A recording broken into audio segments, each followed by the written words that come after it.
आज हामी भाटबटेनी सुपरमार्केटको बारेमा कुरा गरौँ न। हामीसँग भएका स्रोतहरू हेर्दा यो नेपालको खुद्रा व्यापारमा कसरी यस्तो ठूलो नाम बन्यो ह?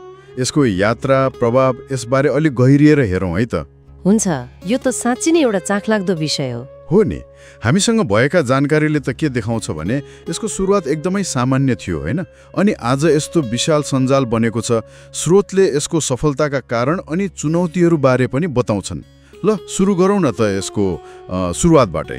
हुन्छ, स्रोतहरूले के भन्छन् भने यसको सुरुवात चाहिँ मीनबहादुर गुरुङले गर्नुभएको हो। त्यो पनि कहिले भन्दा लगभग 1984 तिर, मतलब 2041-42 सालतिर।